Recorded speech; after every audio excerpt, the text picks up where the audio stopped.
back, man. Welcome to the second edition of this One House Bill. And we got some interesting topics, man. We're going to do this every week just to uplift the consciousness of the people, man. We're trying to bring in this revolutionary culture in Birmingham. We're going to talk about racial dislocation. We're just going to build organically, man, and see what the ancestors bring in. Like we said before we start the build, we want to bring in the energy of the ancestors, man. We want to bring in all the great scholars and warrior scholars and teachers, the kings and queens, goddesses and guys, man, that put their life on the line, man, so we could proceed, man. We just want to pick up the flag, pick up the banner, and do what we can just to make a difference for our people in this day and time. So without further ado, we're going to kick it off. We're talking about racial dislocation and eminent domain. Can y'all brothers talk about a situation in Birmingham where y'all seen racial dislocation firsthand? I know there's some stuff going on in Central City. Yeah. 2001, man. We can do a little breakdown about that if y'all want to break down. You want to hear that? Well, yeah. I forget what year was it when they started first time in 2001? I heard, man, Ayrton had 36 million. Took 36 million to get that neighborhood knocked down to do the rebuild. Yeah. And now it's Park Place. Basically, what it is when you call it what they call gentrification. Gentrification. So like for you guys who don't know and for those who do know, gentrification is like this idea where we're trying to attract like this new energy to a city, and the new energy is mostly upper middle class white people. And so we would cast out poor black people out of their homes that they probably lived in for about 20 or 30 years. And we cast those people out, right? And even if they are paid, they're not paid enough to start a new life, right? So then we move in this community of rich land developers, people who want to reinvest in the area, make it a better, more profitable area, right? And so they tear down these people's houses and they build like these attractive, trendy things like nightclubs and bars and whatever they're gonna put in the city to attract upper middle class people, right? Now it's deep that you said that, like you say in Central City, I heard end up knocking it down in that same area. Now I heard between 2001 to 2010, it was like a 90% raise on the of how the houses were sold. So the whole property value was raised up 90% in just 10 years. Also, you got a situation like that taking place in Avondale actively right now. The whole trying to change the face of Avondale, and if you look at how they got the entertainment complex and also the baseball stadium, absolutely, that's 150 million. Absolutely. They didn't, you know what I'm saying, focus right in that one area of Birmingham, trying to change the climate of it in the face of it. I mean, even like one of the most perfect examples when we look at gentrification is like we look at UAB. So UAB is like this premier college in our city, and it's like whatever it is, this top medical research school. But if we look at the history and we trace it back to 67, I want to say when it was called Birmingham Medical School, and we trace that culture back, that area was actually where a black community was. And it wasn't a desolate black community. It was actually a moderately thriving black community. It was impoverished, not to give the illusion that it was just profitable. It was impoverished, but it wasn't desolate. So it's this community of people who had lived there for years, and we built a school on top of that, right? Pushed those people out of their neighborhood and built a school on top of that. And I think like how sometimes we don't even think about what we do to people's lives. A lot of times we disrupt people's lives for our own comfortability. And it's irritating. It's nerve-wracking. It's nerve-wracking. It's disturbing, man. It's disturbing. Like the people in the Brickwood, when I heard that up, I originally thought they were gonna move the people from that area back into the area. But I heard that the Brickwood people is just scattered about. Matter of fact, I don't know if y'all familiar with it, but I think it's yeah, a lot of the people who when they tore down Central City and tore down the Brickyard, and now Ellington Village, they're working on that, and now in Avondale, a lot of those people are being relocated to a central area in Centerpoint, I think. They have a project area it's kind of huge. Right. You know what I'm saying? And they're being relocated into that one focused area where it's just impoverished, and it's just like a project area. I mean, from what they moved out of to another project, you know what I mean? So, I mean, no, you know it ain't gonna get no justice by tearing an impoverished neighborhood down, making it more valuable, more aesthetic, Right. and then putting those same people back in there, you know they're not gonna do that. Right, but I want y'all to do the research on it, like learn about these things and learn about these things that disrupt your communities. And you know, a lot of times people, you know, they'll tell you to go vote. But for those, if you're gonna go vote, vote, and then after you vote, do something else, do something more powerful, like go champion for these neighborhoods, go into these communities, talk to these people, help these people as well. I'm not discouraging voting, but don't just vote. Do more than that. Make sure you're informed on what you're voting for. Right. Make sure, a prime example, what you could do is go into these communities, like say a District 7 or whatever, and galvanize the people. Get a census on what the community needs. That way, the people know who you are. You know what I'm saying? And then you'll have a census on what they need. So when these voters come and ask for their votes, you be like, okay, well, we got a list of demands we need you to meet. Or are you gonna guarantee us X, Y, and Z in order for you to secure these votes? Ooh, you know what I mean? So, that's another reason why you got to get involved in the community.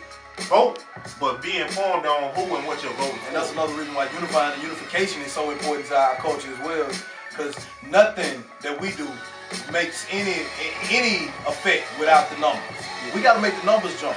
So numerically protest.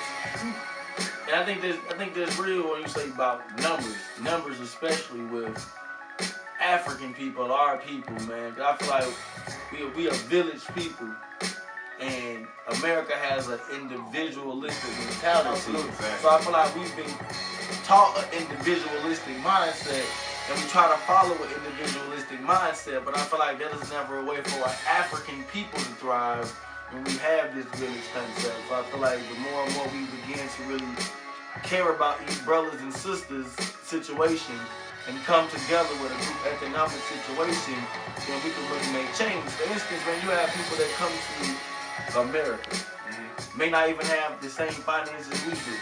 They might have 10 of them living in one house. Exactly. 10 of them work a job and they share the bill. So 10 of them working and they might be $30 a month for rent. Before you know it, all of them in the house got a car, and all of them about to have their own car. In their own house, because they were able to save money by coming together.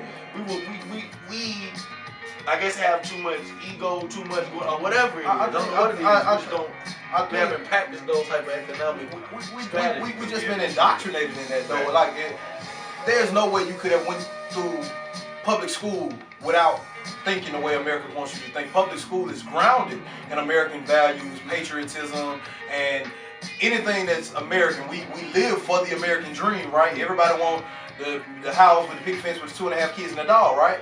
And so like we live for the American dream, and so there's no way you could have successfully gotten through elementary school, middle school, and high school without being indoctrinated into American standards for your life. It was impossible. You wouldn't have passed. Yeah. You see what I'm saying? And I think, like you said, I think that's why they made public school a must, like I was saying before. You know, it was a time when the school system was a privilege. Everybody can go to school. Only people with certain finances and the time could be put in the school. Then when they had this public school implanted, you know, it had to be where now, if you don't put your kids in school, we're going to put you in jail. So it's like, now come get this 8 hours of worker force we're going to give you. Because we got public schools and we got these high educational schools for people with the money to pay it. Right. But for people in the city, come get this public education. Get this 8 hours of school, get you running 8 hours of workforce, and become a worker. Don't really get them fueled to be business owners. It's like all other black universities. You see, they be A&Ms and stuff like that. You know what I mean? Stuff to help you go into a workforce. Yeah. Not really be business owners. And I think and we have to escape some things though, because like even if we look at education practically, and if we look at it, if we put some things into context, so we look at like how does knowledge work and what is it for? So it's two schools of thoughts about like education. So is education designed for you to be a successful person who transfers over into a workforce, or is knowledge for your thought processes? Which way do you want to go? And so are you using your knowledge to better you and to make you a more full human being, or are you using it to become a better, more economical vessel to get to get funds. And so those are the only two thought processes in educational theory and thought. And so we have to just escape this, I'm going to school so I can get me a good job and so I can da-da-da-da. Exactly. No, you're going to school to become a more full human being. You're getting not necessarily school, you're getting knowledge to become a more full human being, you know? Yeah. So after becoming a full human being, you know, you can kind of take that information from the school and kind of get active and kind of apply yourself to moving forward the community, moving forward your people. Yeah, what it's all about. So I know earlier the brother was talking about getting involved in the community, and we're not just trying to, you know, just toot what we do, but for folks that want to get involved into something, One House is actively in the communities every Saturday. Right now, we've kind of adopted the Nona projects, for lack of a better word. We had at first thought we'd do like a monthly agenda where we go into a neighborhood one Saturday a month. I mean, one Saturday, every Saturday for that month. And as we got in there, we didn't want to set a time schedule as we had, because it's kind of trial and error. So we decided to just kind of stay in Winona, so we have made a presence there.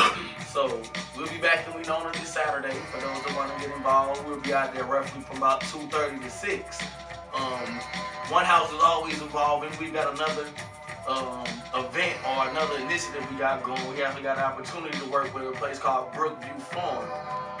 February the 14th from 12 to 2, which is that Saturday as well, that we'll be in Winona. Before we hit Winona, we'll be in Brookview Farm teaching adults and children, anybody, man, who's interested in learning to grow food. Come put your dirt in the soil with us from 12 to 2. 12 to 2. 2 hours. You know, like I said, I know it's Valentine's. 2 hours. That's it. And we're not trying to, you know, and if the weekends are not your days, go into the One House movement, go into my inbox, and maybe we can schedule something so we can get enough people to do something during the week. Exactly. Do it in the midweek, because you know some people really have to get out Saturday. And you know what, we literally invite 1,000 people to these events, man. Literally 1,000. And I ain't trying to be divisive. Y'all know I'm so anti-divisiveness, right? This man invites 1,000 people every Saturday to come into these communities. You guys get on Facebook and you activate and you conscious and you tell us about the problems every day. But when we gonna do something? When we gonna do something? Well, this is him doing something. This is what something looks like. And so for all y'all talking about, well, we need to do more. Can we do the something first before we get to more? Exactly. Let's do the something that you've been asking for first, and then we'll move to more. Because it only takes a little bit, man. With a little bit, we can make big change. You know, some people don't get involved because they feel like they can only do so little, but that little bit can make great changes. Because like, I want to stress it, just 5% of Birmingham, we can act 5% of Birmingham. I promise you, we get 5% behind us, then we can build institutions and we can create great change for the black community of Birmingham. If 5% of people with just as little as $10 a month, we can start to make this great change. And I guarantee you, I told you, with this less than $10 a month and 5% of the people, we can bring in $1 million in less than a year. Guaranteed. And they can use our resources to first build institutions. Further from institutions, we can look at getting land. Interestingly enough, I don't want to get too deep into it, but you know, these are ideas we can get into. There's over 2,000 acres of land in the Tuskegee area, right outside of Tuskegee, for sale for $2 million. This whole area can be used to make the next Black Wall Street type thing. We can take this area, use certain acres of it to set up trade with maybe some countries in Africa, grow some crops, set up trade, and then we can also set up our institutions right there on the land. Tuskegee has so much of our history there anyway, and I've heard that there's a little bit of shops and stuff in that area. I have some college people that go in and they say they gotta go out the area to just to get groceries and things in that area. But make a long story short, you know, putting money to the side to do things like that. These things can actually be a reality. So we don't want to get too far into abstract realities so we can give you something tangible. But right now, the tangible products we do have available is the farming classes and the cleanups and just distribute information to the people. Along with the karate class that we got going on in Ensley. Yeah, every Wednesday what's the Avenue is 1816 Avenue E. Right. Every Wednesday from 6 to 7. Come bring the children out there. Children as little as 5 on up to any adult. So no age is too young and no age is really too old. And I try not to sound like an angry black man, but I am indeed an angry black man. And so what I want you to understand is what these guys are saying is something that you can touch, you can feel. You can see this karate class. You can see these kids learning how to grow food. You can see this community cleanup project. That's something that you can touch and feel. That's tangible, reliable things that you can see these people doing to this in your community, right? And so we always preaching this, let's move the culture forward. Let's do this for our people. Let's do this for our people. Well, let's do this for our people. Can we do this for our people? Can we teach kids how to grow and be self-sustaining individuals? Can we give back through service projects? Can we do service learning projects in which our kids and we come out into the community to do things, to make a positive change and effect? Can we do that? Like I said, we always open to suggestions, man. We don't have all the answers, but we know if we come together, man, as a people, we can solve all the problems that's right here in our community ourselves, man. Exactly. Self-determination. So, any ideas, suggestions, anything y'all want to see happen in the community, if you can tell us what you want to see, and if you have resources or if you have skills and you want to facilitate a project, we on board. We on board. I mean, we on board. The greater power, the power greater than me is we. Because you might not want to clean up a neighborhood. You might not want to pass out hidden colors. But what is it that you want to see done? Exactly. We'll facilitate that.